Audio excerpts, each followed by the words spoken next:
There is no greater joy than bringing a child into the world. The hopes, the dreams, the endless possibilities of what their future might hold.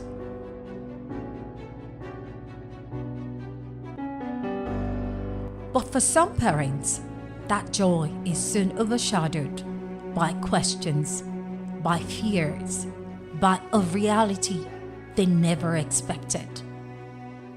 Mrs. Odumosu had imagined the laughter, the conversations, the little milestones that every mother treasures. But as her son grew, something was different. He wouldn't look at her in the eye. He didn't respond to his name. The words she longed to hear, they never came. The diagnosis was clear: autism. The journey started when my son was a year plus. At first, he had speech.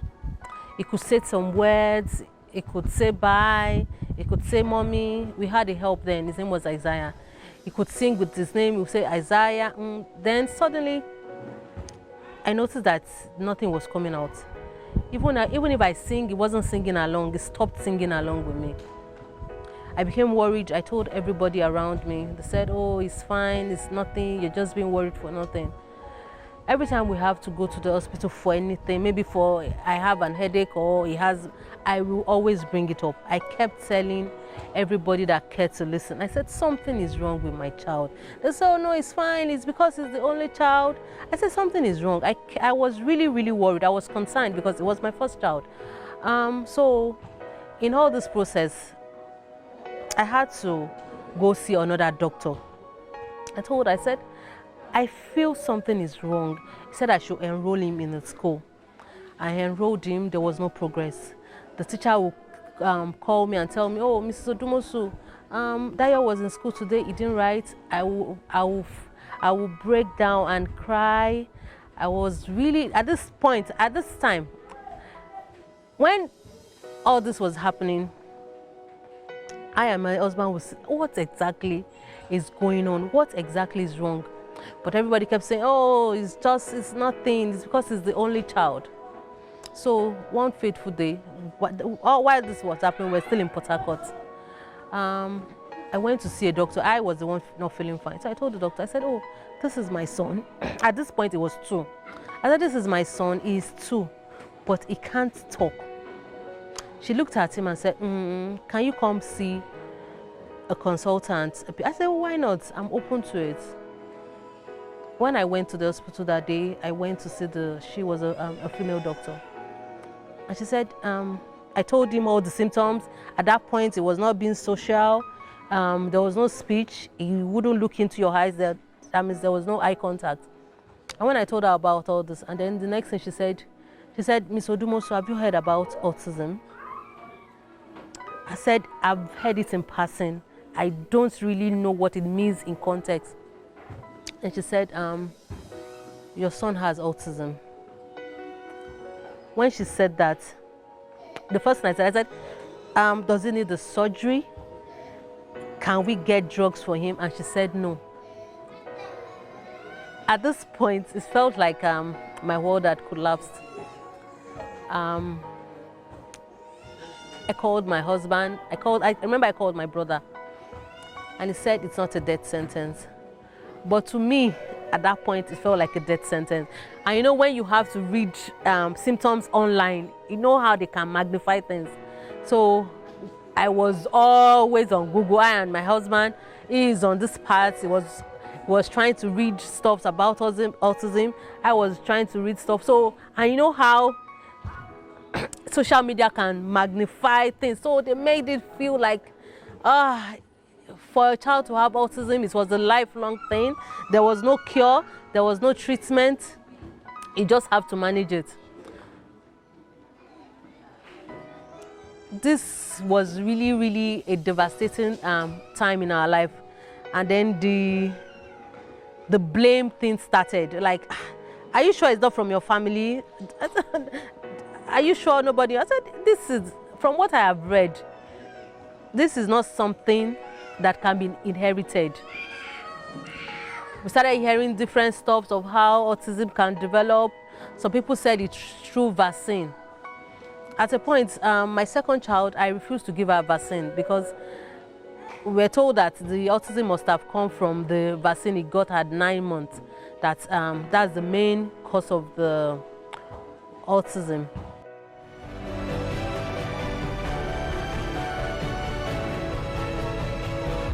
For a mother, the weight of those words is unbearable.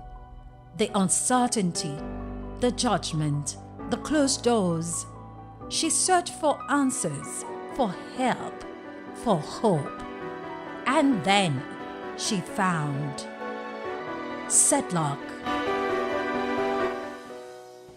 And then some people said, okay, maybe through birth, there was, what's it called? Difficult birth. And I didn't have a difficult birth. I had him through CS. So I felt this shouldn't be the reason why my child had autism.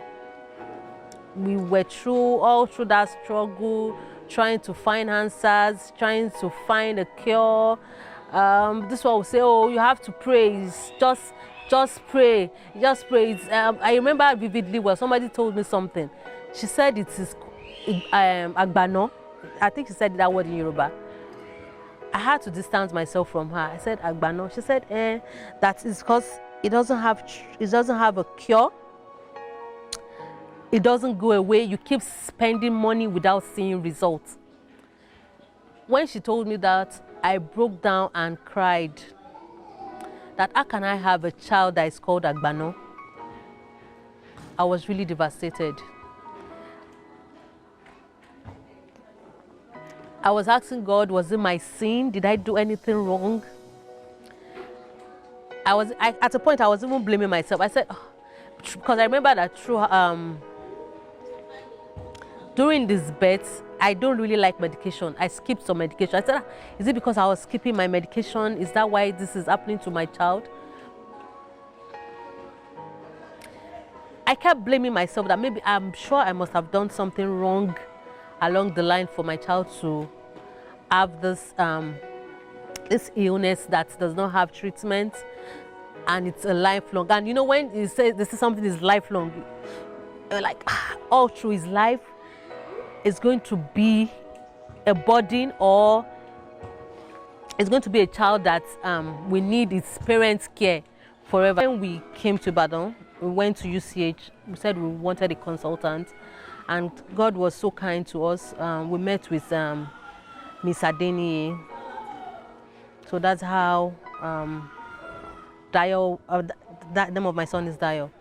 That's how we enrolled into Cedlac. There was little or no speech. He couldn't write. He couldn't talk. He had what do you call it? He couldn't focus on something for too long. Yes, he had attention deficits. He couldn't. Then he wouldn't even look you in the eye.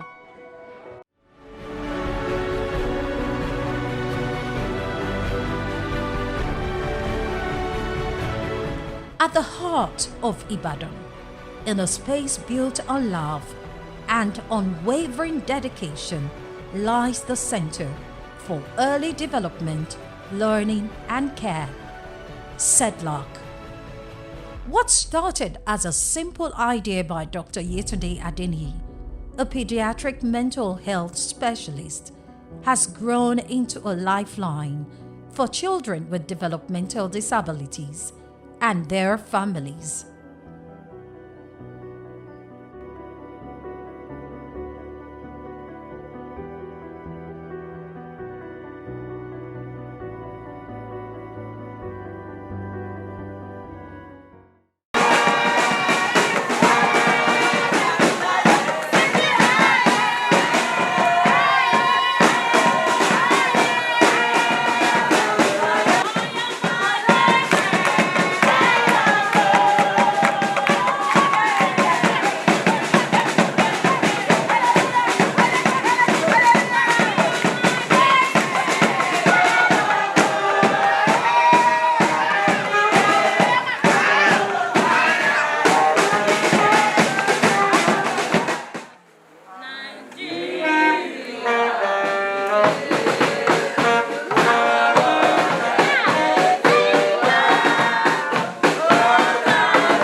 Right, so the Center for Early Development, Learning and Care started on the 3rd of December 2016.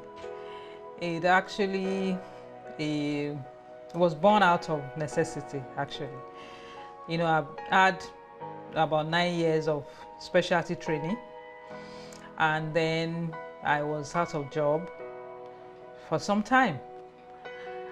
But then, before then, during all my training, I realized that parents are always looking for where to keep their children. After our assessments in the hospital and the plan and everything, the parents will go and then come back to tell us that they are looking for where to keep their children or for their children to get appropriate care.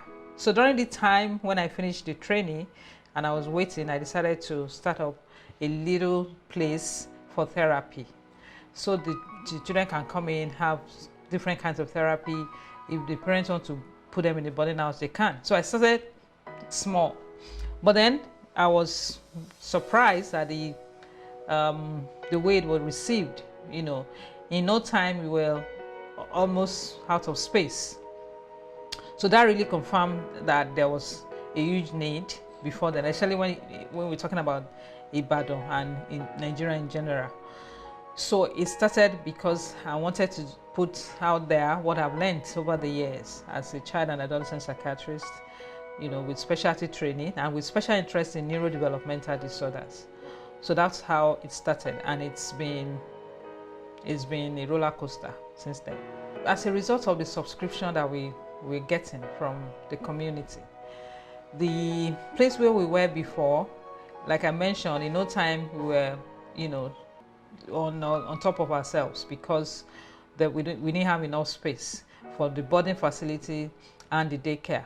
So we had to look for a bigger place. That's how we got here. And even right now, we are trying to see how much we can expand again because of the need that we have on the ground. So it's because of the way the kind of, you know, response that we got from people that made us to decide that we need a bigger place, and a very big place at that. Their vision and mission is clear: to bring out the best in every child, to give them a voice, a chance, a future. At Cedlac, every child is seen, every child is heard, every child matters. Cedlac's holistic and wholesome approach is met with both professional support and utmost care from one of the most outstanding professors of physiotherapy. I am the head of physiotherapy at the Center for Early Development, Learning and Care, that's Cedlac, and I'm also the Director of Administration. So I see to the day-to-day running of the center. But beyond that, as a physiotherapist and as a professor of physiotherapy, I am in charge of physiotherapy for the children in the center. So many of the children in the center have needs that are physical that we really need to meet. Many of them have special needs, especially with respect to what I do, especially that has to do with their movement around, ability to move around, ability to move their bodies, their limbs, their legs and hands, and so on. We are in charge of that. Many of them are not able to do anything on their own, and we have to train them how to sit, how to crawl, how to stand, how to walk, and all that. And sometimes even when they walk around, you see them moving around, you find that they begin to lose balance here and there. So we have to train them about, you know, being able to move around without losing balance, because when they lose balance, they have the high risk of falling, and of course in the process they'll get injured. So we have to get them to be as stable as possible when they move around. So generally, physiotherapy is what I'm in charge of. You know, there are different departments in the center, but I make sure that I deal with that because I'm a physiotherapist. But I don't do that alone. I have a few colleagues of mine who work with me in the center. Cedlac is very unique, and At the risk of trying to drag this for too long, I will tell you it is the only center where you have those of us in charge. You know, my wife who is the director of the center. She is a child psychiatrist, and she's into neurodevelopmental issues. So, and I'm a professor of physiotherapy. So it is the only center that you find that kind of combination, being in charge of a special center. So that has given us a very, very unique edge. As a center where you have two professionals, manning the center, where you have a mental health expert and a physical health expert physiotherapist, it makes the center very unique and different. So in that case, you find that the total needs of the child are being met, and that's a very good advantage. So the child does not suffer lack of any professional approach to recovery. So that's one that goes for us. But as for talking about physiotherapy point of view, we carry out a lot of physical therapy interventions for the children in order to get them as independent as possible. Many of them, like I said earlier, they have difficulty with moving around. They have difficulty with achieving their developmental milestones. So we take care of those developmental milestones carefully, picking it gradually until the child is able to attain a peak level of function that will be very beneficial for the child. In the process, we get to train the children to be able to sit, to be able to crawl, to be able to move around and all of that. And like I said, to be able to do all of this within maximum safety limits. Now, what we do, of course, we will find that we do a lot of strengthening exercises for muscles. We do a lot of balance and coordination training. We do a lot of prevention for the preventive therapy, because again, those children, many of them, if they do not receive that required amount of physiotherapy that they should have, they begin to develop deformities. And so that's why you find that some of them, their hands are stiff, their legs are stiff, they come up with different awkward positionings and posture, and they grow in that direction or within that purview if there's no appropriate intervention. So part of what we have to do is to ensure that any child that is with us grows without any deformity. And those who are already brought in with deformities, because we have a lot of that, children being brought in to the center with deformities.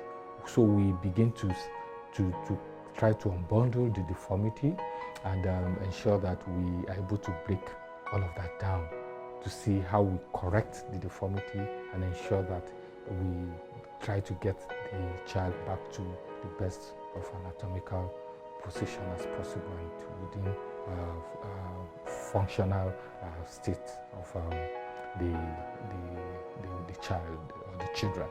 So at the center, we ensure that within all of these, we also get to also incorporate other interventions.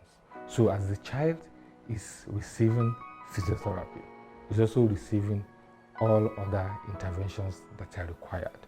You find that, so you see them having speech therapies for those who are having difficulty with speaking or who have not even been able to speak at all. So we find they go through speech therapy, they go through a lot of behavioral therapies, which I believe we will hear later on, we'll be talking to you about later, behavioral therapies and so on. And because we also have them in different sections in the center, we have those with different needs.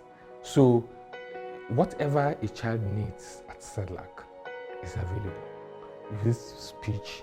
Is it physiotherapy? Is it educational training? And is it behavioral? All forms of therapies are available, and we have professionals who deal with all of that. Through speech and language therapy, occupational therapy, play therapy, vocational training, and special education, children who were once dismissed as impossible are now thriving.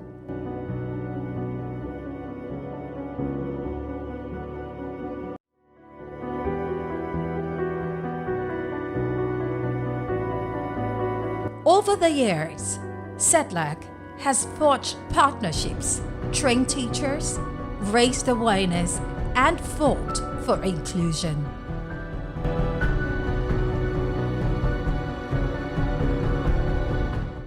One other strength that we have in Cedlac is that we are very interested in capacity building in terms of providing base for people to come and learn about developmental disorder. So from time to time, we have interns from different institutions, from the University of Ibadan, from Leeds City. Currently, we have interns from Leeds City University interning with us at the moment. So when they come in, they learn about different things in terms of neurodevelopmental disorder. They observe mostly, and then sometimes they pick up a few hands-on as to what to do. We also have volunteers who come in from time to time to support. Sometimes they come in twice a week, spend about 2-3 hours. You know, we agree on this from the beginning to come in at a particular time. We run a short course as part of capacity building for people who are interested in learning the basics when it comes to taking care of individuals with special needs. We have one that can be for a month, for 2 months, and for 3 months, depending on what they want to achieve with it. So within the course, we teach about different types of neurodevelopmental disorders. What are the symptoms? What are the causes? What are the things that can be done to be able to assist families and children with neurodevelopmental disorder.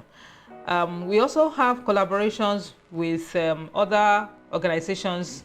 For instance, with the University of Ibadan, like I said, we have collaboration with the Special Olympics. I'm going to talk about that when we talk about sports. So that is some of the things that we do when it comes to capacity building. We look after children with neurodevelopmental disorders, basically, and their needs are enormous, and it varies across the different disorders. But we have the core services that will include speech and language therapy. That is, when children who are not able to talk or whose speech is not clear yet have been taught how to speak. We use different methods to do that. Apart from the verbal method, we also have the non-verbal ways, using of pictures, sign language, and all of that. They are all included in speech and language therapy. We have special educational services for children who have learning difficulties.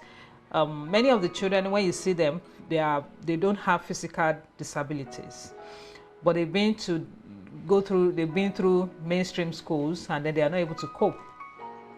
They have difficulties with learning at the pace at which they have been taught in the mainstream school. So we provide special educational support for them, so that we offer them a one-on-one kind of teaching that would help them to learn appropriately. We also have physiotherapy that is under the care of a professor of physiotherapy who oversee that unit for children who have cerebral palsy, mainly at different severity of that. We have those who are still not able to sit. They don't have neck control yet. They can't sit by themselves. They need support to stand, to walk, and all that. So we have that unit for those with cerebral palsy. We also have a segment of those who are here for vocational training. So we provide different kinds of vocational training. We have shoemaking, hairdressing, catering. We have tie and dye, bead making, different kinds. We are training them, some of them in different instruments, the keyboard, the saxophone, the drum set, different kinds of music. We have some who are just interested in dancing. They just love to dance. Some are interested in singing. So we identify those talents and then help them to improve as much as possible to the point that they are independent. We've had to graduate students who have done well with makeup, gele tying, with different kinds of vocational skills. So we provide all of that. We also have the biomedical services, which means that many of these children have other issues apart from just not able to learn or not just able to speak. They might have epilepsy, they might have some other what we refer to as challenging behaviors. So they are very hyperactive, they can't sit still, they cannot focus on tasks. So they need biomedical services that might include medications. Some of them might need behavioral therapy, to help them to understand boundary, to understand how to sit, to complete tasks. We provide some other kind of therapy like the family therapy, couple therapy, to support families, to support parents who have just received the diagnosis or who are going through looking after their children with disabilities. It's actually a very tough journey, and most of the time it's a lifelong journey for them. So we provide that kind of support. We have both the day and the boarding facilities for the parent to choose from. Most parents choose the boarding house because of the distance from here to where they live. We have parents who are from outside of Ibadan, from Lagos, from Ondo State, from Ekiti State. The only option is to put them in the boarding house. We have people who live in Ibadan who also have children with us because of the distance again within the city. Some parents put the children in the boarding house because of the nature of what they do. And I realize that this is a struggle for most parents, thinking, oh, but I don't want to dump my children in the boarding house. I want to take care of them. So they struggle for a long time while they are struggling to work and to make ends meet. But I realized that with time, with support, they understand that there's something that is known as respite. Parents can actually have respite. They can put a child in a respite care for them to have some time for themselves or for the other children, for the couple to bond again, for them to, some kind of to recharge, to be able to take care of the children, so they can keep them with us for some time. We actually have families who put the children with us Monday to Friday, and then by Friday they pick them up and spend the weekend with them, and they bring them back on Monday. We have those who would do a few days if they want to travel, and then they keep them here. We do all of that. We also have some people that would have their children with us even when they travel out of the country. So the children are with us even during the holiday because we are constantly open. We run 24/7 every day of the year. Of course, we have high peak period where we do a whole lot, and then we have period that we have fewer children because it's holiday time. So we have separate hostels for boys and girls, and the hostels are very well kept. They are neat, and we have carers who are with them 24 hours every day of the week. The center is well secured. We have companies who provide security for us, and the ratio of staff to children is what is acceptable globally, and we have a lot of support from the therapists. They cover, even during the weekend, they come to cover the time with the children, so they are never left unsupervised. So all that is there. Their care also is between the therapist and the caregivers. Their laundry would depend on the kind of disability that they have. There are some of the children that will do their laundry themselves with supervision. There are some that will require that we do for them because they are not able to, at least for now. So we have all of that in place for the boarding house. They are well fed. We prepared decent meal and nutritious meals for them. The daycare simply means that the children are brought in the morning and then they are picked up later in the evening. So we run between the hours of 8 a.m. and 3 p.m. So between 3 and 5, the parents can come pick them up and then bring them back on the next day. We run Monday to Friday most of the time, but we have also a Saturday service for some children who just need a little bit of support. Maybe they have some kind of difficulties with a subject or with reading. They can come in on Saturdays to do that. We also have a part-time have part-time packages that children will go to mainstream school a few days of the week, and then they come here maybe 2 days in a week for therapy. So we do that. We also go to support children in school. We provide shadow services, we provide speech therapy in mainstream school. So we go there for an hour or about 2 hours, maybe 2 or 3 times a week in their school, within their classroom. We provide that. So we have all of this. So when the children come to the day school, they receive the different kinds of therapy depending on what they need, and based on the individualized plan that we've made for them. So if they are coming, a child, for instance, that has cerebral palsy, top on the list of what we will do will be physiotherapy. If you have a child who has difficulty with speech, top on the list will be speech and language therapy. So we have individual plans and targets for them, and we review these targets every 2 weeks to look at what we're doing, how the children are doing well, are there things that we need to do more. So we sit down as a team to look at this based on our targets for a particular child. So we do all of that, and then from time to time, at the end of the term, we do a report, a comprehensive report to show how the child has done through the term. For those who are in the boarding house, every last Saturday of the month is our visiting day. Parents come in, or caregivers or family members, to look at the children in the boarding house. We sit down with them, they tell us their observation, we give them the feedback about what we're doing, how the children are doing, how they're improving, and so on and so forth. So it's been a fantastic time working with families to see how we can help the children with disabilities to get better. We help couples to understand that it's not their fault. You know, there's always this back and forth blame game that can affect the care of the child that has disability. So we provide that. We recently launched our Language of Love project, our LOL project, which is basically talking about awareness. We're creating awareness in the community. We want people to understand what it means for people to have disability. How do a supermarket or a bank, how do they handle children with disability that come to them? What would the staff do? How would they react to those children and the families? How do they support them?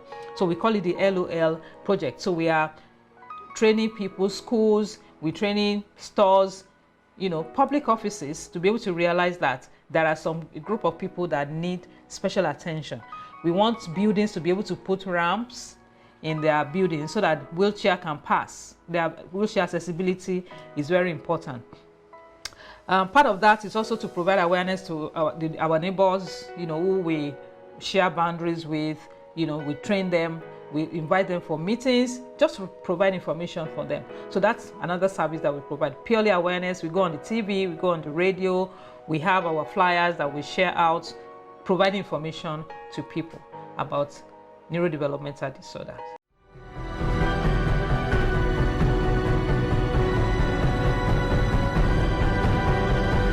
But Cedlac's work doesn't stop at the classroom. Parents are not left to walk this journey alone. The school builds a strong hands-on partnership with parents, ensuring they are supported at every stage of their child's progress.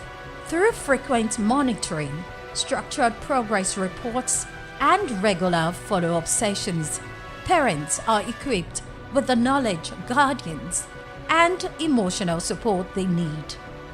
Cedlac holds their hands through every struggle, every breakthrough, every triumph, so that no parent feels lost and no child is left behind.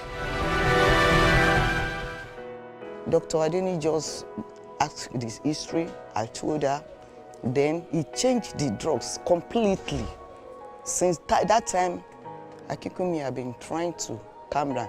He's an autism patient. Calm down, calming down. If Akikumi is here, within the time I sat down here, as you are running after him here, you run after him here. But to the glory of God, she just changed the whole drugs, and we started administer the one she recommended for him. Now he can write independently. He was functioning better on his own, so now he's in mainstream school without the support of the therapist. So he has been able to transition from special need to mainstream inclusive school. With children making significant progress, some, like young Master Odumosu, transition to Daisy Montessori Nursery and Primary School, a mainstream school where they are integrated into the general curriculum. Exciting things about caring for children with special needs is that they do get better. They improve over time. And it gets to a point that after the intense therapy at a special setting, they might require that they are transited to a mainstream school. We've identified that there's a gap in the provision of inclusive education for children with special needs in Nigeria. And that is why in 2022, we started Daisy Montessori Nursery and Primary School to provide inclusive education for children with special needs who are able to cope within the mainstream school. At Daisy Montessori, we provide the children with the Nigeria curriculum. We teach them with the Nigeria curriculum based on the Montessori system, and we also provide the special need care that they need. So we have speech and language therapy, we have special education, and we have behavioral therapy for them within the mainstream setting. So they are able to relate with their peers, they interact with them, and then they also get their needs being met. Recently, the Oyo State Ministry of Education started to talk a lot about inclusive education. And this is telling us that Daisy Montessori Nursery and Primary School is at the forefront of this. We have started a couple of years back, and we are moving forward with the plan of the Oyo State Ministry of Education. So if you ever have a need to bring your child to a place where you will get the regular educational support in terms of the Nigerian curriculum, and you also feel that the child still needs some special support like speech and language therapy, special education, or some kind of behavioral therapy, Daisy Montessori Nursery and Primary School is a place to come and register your child.